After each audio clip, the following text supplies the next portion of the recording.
The engine of one of the Navy's most advanced ships failed right on the eve of a major mission. Experts ran diagnostics, checked every sensor, tested every system. Nothing worked. Just when it seemed like all hope was lost, someone brought up an old, forgotten name. When Brandon Clark walked in, grease-stained coveralls, a brass rod in hand, and asked for complete silence, no one there realized he wasn't just there to fix a mechanical issue. He was there to restore something far deeper. His own story. Don't forget to subscribe and turn on the bell before moving on to the story. Brandon Clark lived just a few miles from the coast. The shed he called home had once been a marine engine workshop decades ago. Now it was his shelter, his workplace, and his entire world. Stacks of old fishing boat parts lined the walls, tools hung from worn wooden boards, and an old radio, still working, played every morning like clockwork. Since he was a boy, Brandon had an unusual gift with machines. He grew up taking apart rusty electronics he'd find in the junkyard behind his school and putting them back together. At 11, he rebuilt a lawnmower engine using only scrap parts. By 15, he was fixing his neighbor's fishing boat motors without ever having studied mechanics formally. He seemed to understand the noise, rhythm, and pulse of machines better than anyone else. It was the kind of talent you couldn't teach, only be thankful for. In his younger days, Brandon served as a machinery officer in the U.S. Navy. He worked on all kinds of projects from aircraft carriers to destroyers. His proudest achievement was helping develop the engines for the Arleigh Burke-class destroyers, back when they were still just prototypes. At 72, Brandon looked younger than his years, and he knew the LM-2500 engines on the Arleigh Burke like the back of his own hand. But a failure at sea during a routine drill changed everything. The engine on his ship suffered a critical malfunction. The investigation was swift. They blamed him, said he'd failed to perform proper preventive maintenance. He tried to defend himself, but never got a fair hearing. Shortly after, he was forced into retirement, handed a generic letter, and met with uncomfortable silence. Brandon never accepted the story, but he learned to live with the feeling of being forgotten by a system that doesn't like revisiting its own mistakes. He returned to Tracy, where he spent his days fixing boat engines for local fishermen and small-time boaters. He got calls from old fishermen who couldn't afford new parts, and from young mechanics who still had a lot to learn. Then, one Tuesday afternoon, an unknown number lit up his phone. Brandon wiped his hands on a rag, one so greasy it barely helped, and picked up. "Clark speaking." "Brandon Clark. This is Admiral Jim Lawson, Pacific Naval Engineering Command." Brandon furrowed his brow. That name came from long ago. Jim had been just a lieutenant when they worked together. Young, sharp, and always eager to learn. "Didn't think I'd ever hear your voice again, Jim." "Neither did I, but we've got a serious problem." Brandon walked over to his workbench and looked down at a disassembled engine part. "Go ahead." "We've got a failure in the engine of one of our Arleigh Burke-class destroyers. 5 engineers have been through it, and none of them found the issue. We have a mission in a few days. The crew ships out in 72 hours. If this engine doesn't run, the mission's off. Brandon, we need you." Brandon stayed quiet. Just hearing the name of that ship stirred something in him. "I don't have an active clearance, Jim. It's already being processed." "Then send a car to pick me up," Brandon said, and hung up. The next day, Brandon arrived at the gate of the Kitsap Naval Base carrying his old toolbox. The base stretched for miles along the coast with massive docks and warships lined up like steel monuments. The USS Arleigh Burke was moored at the main pier, surrounded by technicians, engineers, and officers. Right away, Clark felt the looks of disdain from the young guards at the checkpoint. 2 recruits, no older than 20, exchanged smug glances. "Name?" one of them asked. "Brandon Clark. I'm cleared." "Where you headed?" "Intermediate maintenance facility." The recruit typed something into the system, then nodded and pointed him through. Brandon gave a quick nod in return. As he walked across the damp asphalt, he saw it in the distance, the gray hull of the destroyer. The intermediate maintenance facility was a vast building with wide open space, reinforced concrete walls weathered by time, a high metal roof, cold overhead lights, and the constant hum of machines in the background. Inside, the place pulsed with activity. Maintenance bays were laid out in sequence like an assembly line, but each one served a distinct purpose. Disassembled engines on raised platforms, exposed turbines with open panels, neatly arranged electrical cables and tools lined up with surgical precision. The polished concrete floor reflected the gleam of equipment. Yellow lines marked safe zones, forklift lanes, and thermal hazard areas. Overhead, rail-mounted cranes moved slowly, carrying massive propulsion components that weighed several tons. Technicians and engineers moved with purpose, checking clipboards, consulting technical manuals, or typing reports into terminals mounted on metal workstations. The dominant sound was a mix of engines being tested, the hiss of hydraulic valves, metal tapping, and radio chatter filled with acronyms and codes. Along the sides of the facility, there were glass-enclosed inspection rooms where engineers examined parts. And in the center, there it was, mounted on a reinforced base and surrounded by safety markings on the floor. The LM-2500 gas turbine engine removed from the USS Arleigh sat exposed. Its long silver casing revealed the compact and powerful engineering behind one of the Navy's most advanced ships. The side covers had been removed, exposing the axial compression stages and central shaft, which technicians inspected with flashlights and thermal sensors. One of them, crouched down, inserted a probe between the compressor blades, checking for extreme heat wear. Overhead, a rail crane held the outer cowling in place, while a digital display on the wall showed real-time vibration levels and structural integrity. The noise in the facility was hushed, broken only by the clicks of torque tools and the faint hiss of compressed air. At that moment, the heart of the destroyer lay there, wide open. Brandon walked in without ceremony, the sound of his boots echoing on the floor. He carried only his dented toolbox. A few engineers glanced up, pausing for a moment as he passed. He didn't look like he belonged. "That's the guy they called in?" one younger engineer muttered, barely hiding a smirk. Admiral Lawson was waiting for him. "Welcome, Clark. Good to see you again. The team's over there. Let's get started." Brandon shook his hand and walked over to the group. 5 engineers stood in front of the control panel. One of them, gray-haired, seemed to be in charge. "Mr. Clark," he said, not offering a handshake, "I'm Chief Engineer Watkins. We've been running tests since the failure. The engine loses power after 90 seconds of operation. We believe it's due to internal wear, possibly from salt contamination or suspended particles." "Did you replace the filters?" Brandon asked. 3 times, Watkins replied, clearly impatient. "We've also swapped out valves, tightened all connections, tested every circuit. Nothing worked." Brandon gave a small nod, accepting the challenge. "I need you to power up the engine," he said. "Impossible. We can't run a damaged engine without full safety protocol. We'd risk making it worse." "Then you're never going to solve the problem." Watkins leaned toward the others, whispering. Brandon could still hear a few of the murmurs. "Who even is this guy?" Watkins was visibly annoyed, but after a few moments, he finally gave in. "Run the engine idle for 45 seconds, then push it to full throttle for another 30 seconds. Watkins raised his eyebrow. "Excuse me, full throttle? Are you insane? That engine could blow. Either you do it or I walk, and I want complete silence in the hangar. No talking, no background noise." The group hesitated. Watkins let out a nervous chuckle. "Do you want this fixed or not?" Reluctantly, Watkins signaled for everyone to quiet down. Brandon pulled a brass rod from his toolbox. It was solid, worn on both ends. He placed one end against the engine housing, the other went to his ear. He'd hear everything directly.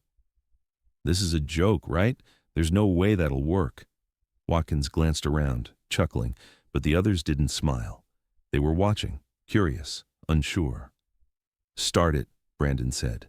The engine roared to life. Brandon closed his eyes and focused. After 45 seconds, he motioned to raise the throttle. The sound grew deafening. "Shut it down," he ordered. He stepped away from the brass rod, took a deep breath, and turned to the engineers. "It's not salt damage. It's misalignment from excessive vibration. The rotor's drifting off center at high RPM. It's producing an out-of-phase harmonic noise that only shows up in the last 6 seconds of peak rotation. The room went dead silent. Watkins and the others looked at each other in disbelief. Check the axial and radial clearances. Align the shaft with a laser. That'll stabilize it. Axial and radial clearance? That didn't come up in any of our tests, Watkins said.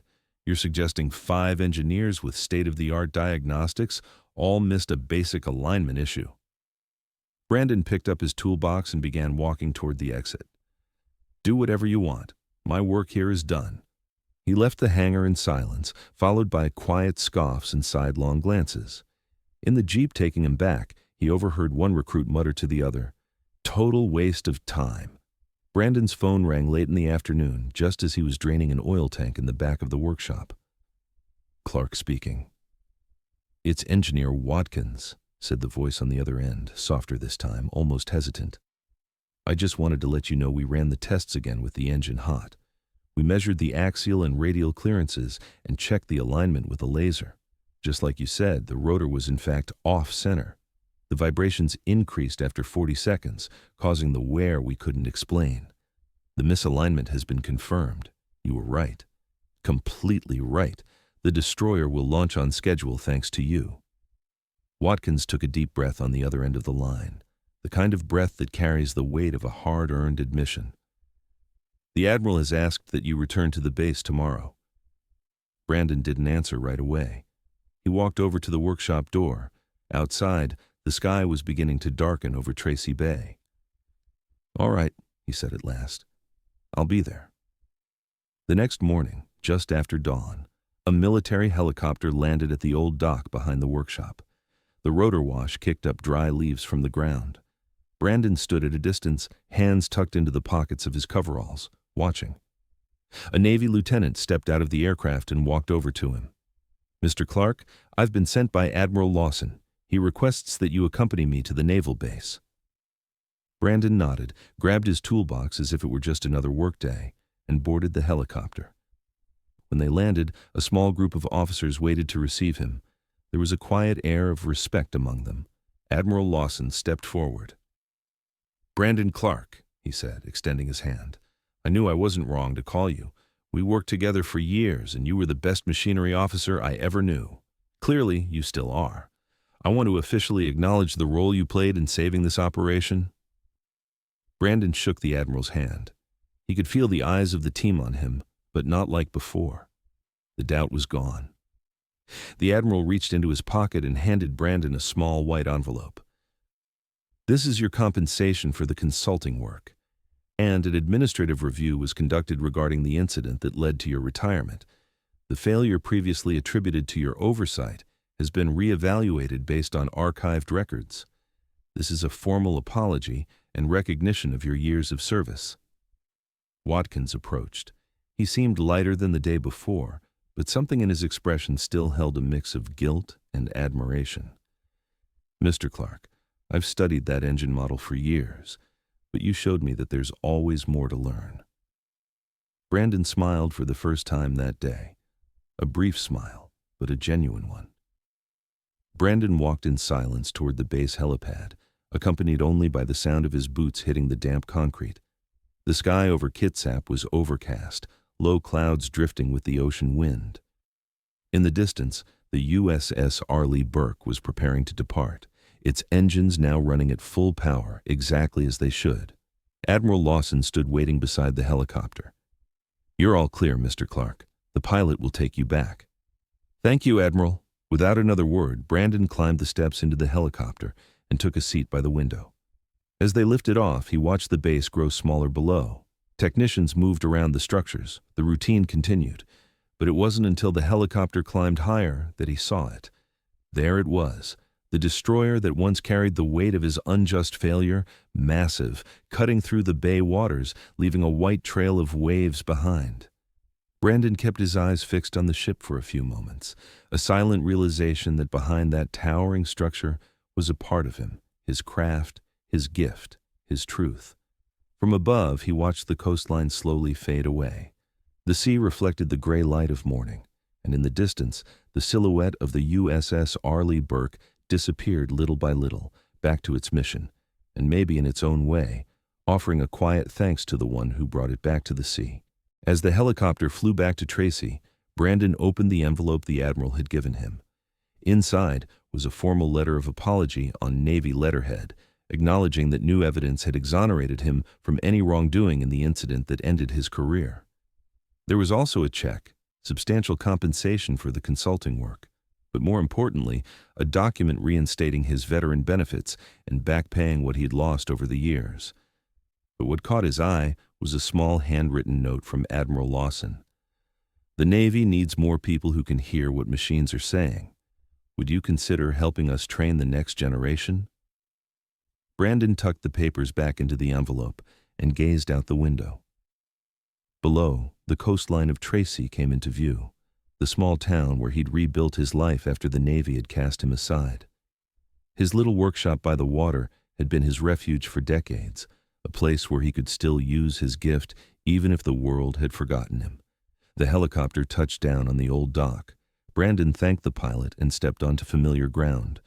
The wind carried the scent of salt and diesel fuel, the smells of his daily life. 3 days later, Brandon's phone rang again. "Clark speaking." "Brandon, it's Jim Lawson. Did you get my note?" Brandon sat at his workbench, a disassembled outboard motor spread before him. "I did. And? Have you thought about it?" Brandon was silent for a moment. "I've been fixing boat engines for 30 years, Jim. I'm not a teacher." "No, you're something better. You're someone who can do what all our computers and diagnostics can't. These young engineers, they're brilliant with technology, but they've never learned to listen. They don't understand that machines have voices." Brandon picked up a small gear from the workbench, turning it slowly in his weathered fingers. "1 day a week," Brandon said finally. "I'll come in 1 day a week. No uniforms, no bureaucracy. Just me and whoever wants to learn." 6 months later, in a corner of the Kitsap maintenance facility, a group of young naval engineers gathered around Brandon as he demonstrated how to use a brass listening rod on a running engine. The Clark method, as it had become known throughout the base, was now part of advanced training for maintenance personnel. That evening, as Brandon was preparing to leave, a young engineer approached him. "Mr. Clark, I just wanted to say, what you taught us saved a mission last week. We were at sea when one of the auxiliary generators started making an unusual sound. No alarms were triggered. Diagnostics showed nothing wrong. But I remembered what you said about harmonics and used the listening technique. Found a bearing about to fail before it could damage anything else." Brandon nodded, a hint of pride warming his usually reserved expression. As he walked toward the exit, he passed the main hangar where the USS Arleigh Burke was back in port for routine maintenance. The massive destroyer that had once been associated with his greatest failure was now part of his redemption story. Brandon paused for a moment, looking up at the ship's imposing silhouette against the evening sky. Sometimes the universe has a strange way of coming full circle. Sometimes all it takes is someone willing to listen to what others can't hear, whether it's the whisper of an engine or the quiet truth of a man who never gave up. If you enjoyed this story, please take a moment to like, subscribe, and share with someone who might appreciate it. Your support helps us continue to bring these stories to life.